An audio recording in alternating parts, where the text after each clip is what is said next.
Hello students, welcome to my channel. Today I am here to solve a worksheet of nutrition in plants. Nutrition and plants is the chapter 1 of your NCERT CBSE book of class 7. So बच्चों आज हम worksheet of nutrition in plants को solve करेंगे। यहाँ पे थोड़े question answers को हम सॉल्व करेंगे जो आपकी एक्सरसाइज में दिया हुआ है। तो चलो हम फर्स्ट क्वेश्चन की ओर बढ़ते हैं। Why do organisms need to take food? तो ऑर्गेनिजम्स को फूड खाने की क्या ज़रूरत है, या तो हमें खाना खाने की क्या ज़रूरत है। Food is needed by all the organisms for many purposes. The main function of the food is to help in growth. Food provides energy for movements such as running, walking, or raising arms. Food is also needed for replacement and repairing damaged parts of the body, and also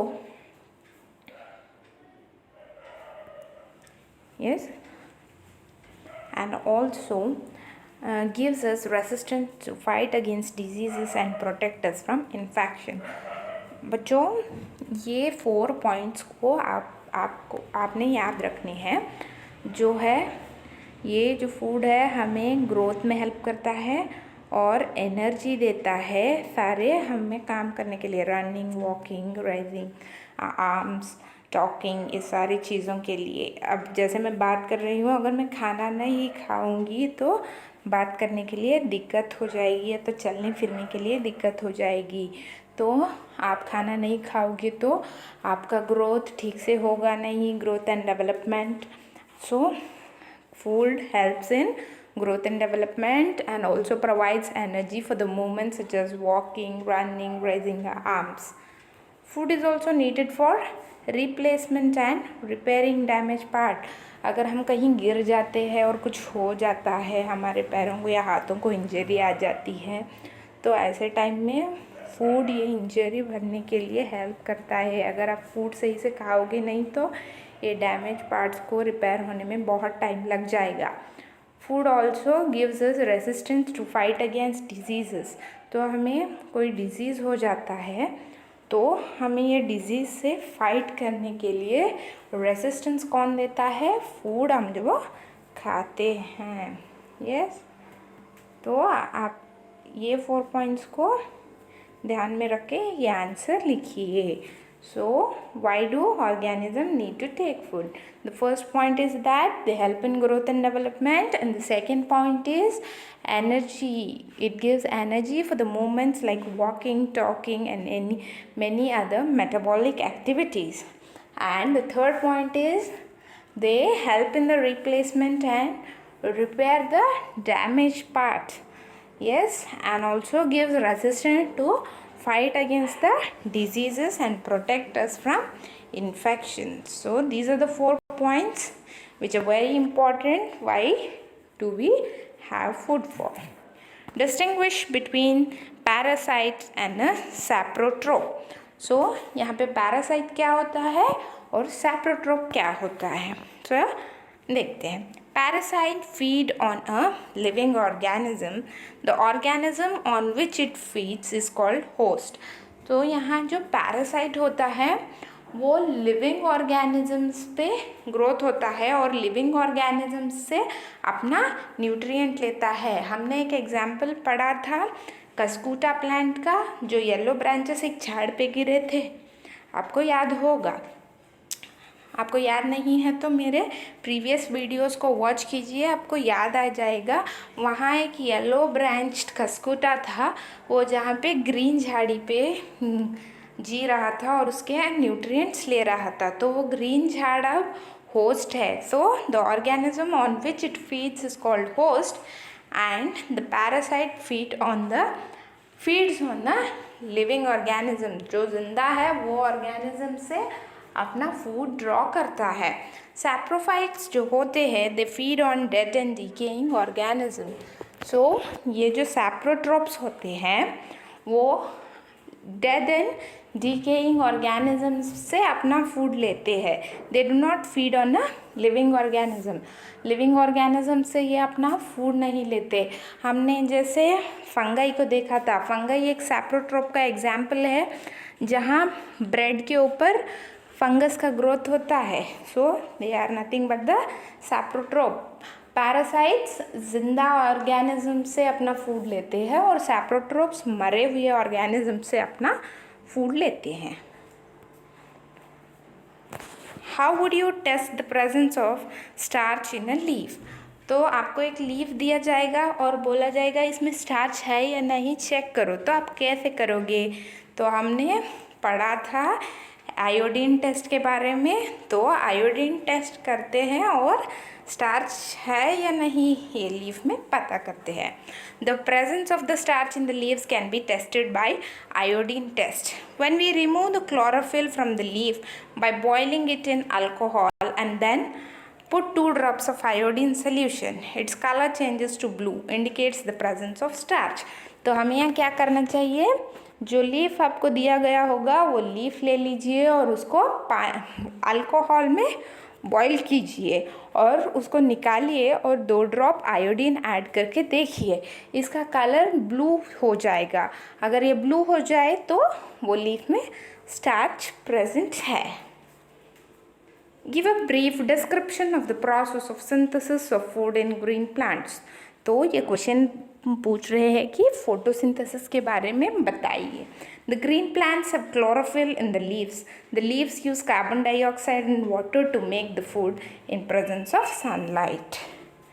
तो यहाँ पे leaves में chlorophyll होता है. ये chlorophyll sunlight को trap करता है और कार्बन डाइऑक्साइड को लेता है और वाटर यूटिलाइज करके फूड प्रिपेयर करता है. So carbon dioxide plus water in the presence of sunlight and chlorophyll. Chlorophyll sunlight को ट्रैप कर लेता है और कार्बन डाइऑक्साइड लेता है और वाटर रूट से लीव्स तक पहुंच जाता है और फूड प्रिपेयर हो जाता है और उसके साथ साथ ऑक्सीजन भी रिलीज होता है.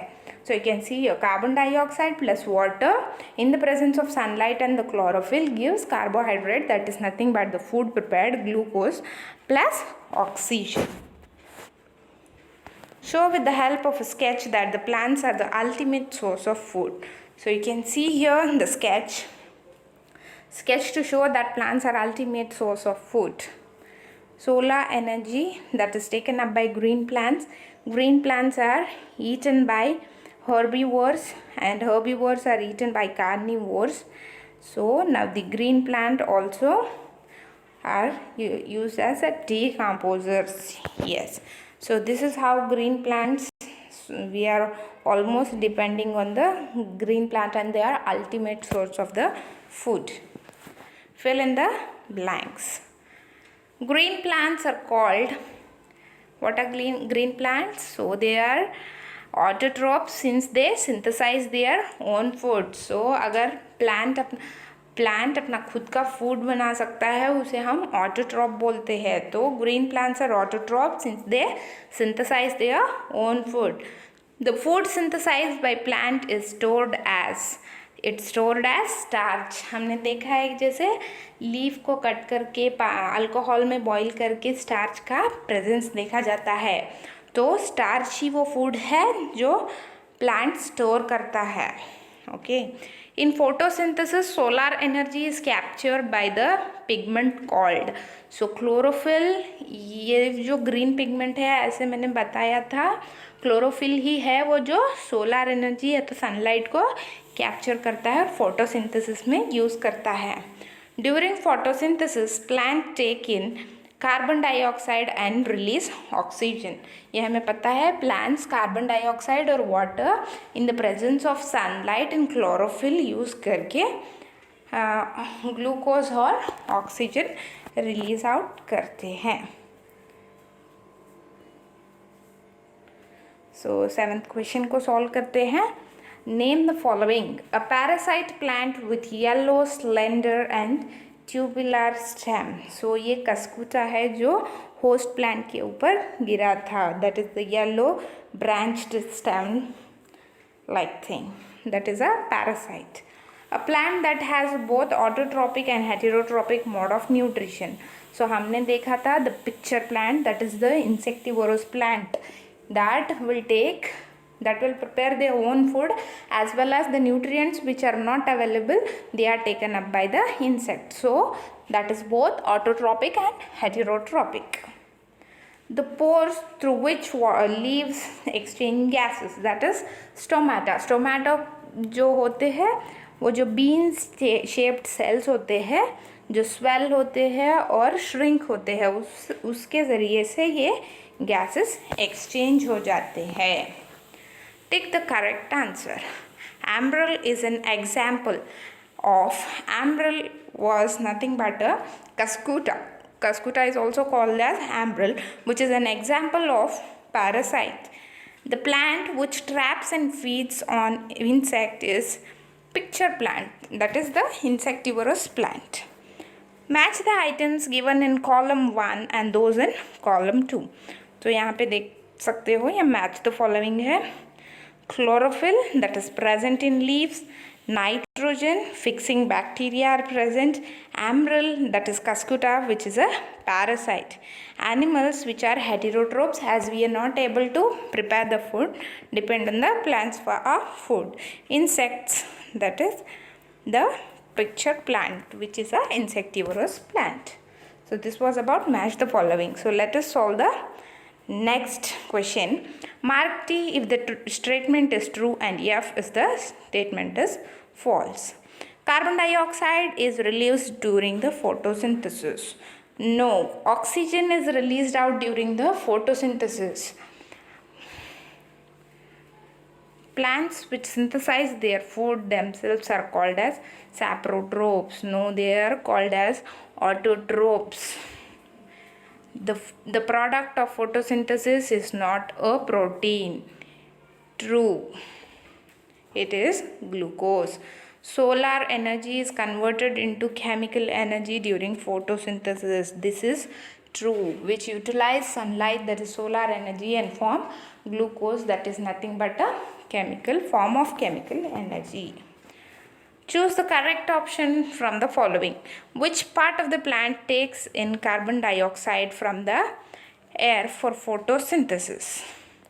So here the question is, so your root hairs is given, stomata, leaf veins, sepals are given. Which part of these are all the parts of the plant. बच्चों ये सारे जो है root hair, stomata, leaf vein, sepals, ये सारे plants के part है. यहाँ पे क्वेश्चन पूछा गया है कि प्लांट कार्बन डाइऑक्साइड कौन सी पार्ट से लेता है. तो ये स्टोमाटा है. Stomata the bean like cells present in the leaf, वहाँ से ये कार्बन डाइऑक्साइड लेता है. Choose the correct option from the following. Plants take carbon dioxide from the atmosphere mainly through their leaves. Stomata से लेता है. Stomata कहाँ present होता है? लीव्स में होता है. So this was about the worksheet जहाँ पे हमने 12 क्वेश्चंस को सॉल्व किया है, जो आपके टेक्स्ट बुक की एक्सरसाइज से है. अगर आपने सारे वीडियोस यानी सारे 4 पार्ट्स को वॉच किया है मेरे वीडियो के, which is about the nutrition in plants, आप इजीली ये क्वेश्चंस को आंसर कर सकते हैं या तो किसी और क्वेश्चन को भी आंसर कर सकते हैं. सो प्लीज़ मेरे वीडियोस को देखिए, लाइक, कमेंट और शेयर कीजिए. अगर कोई फीडबैक हो तो प्लीज़ बताइए. अब नेक्स्ट वीडियो में second chapter nutrition in animal को कंटिन्यू करेंगे. Thank you for watching my video. So please stay connected.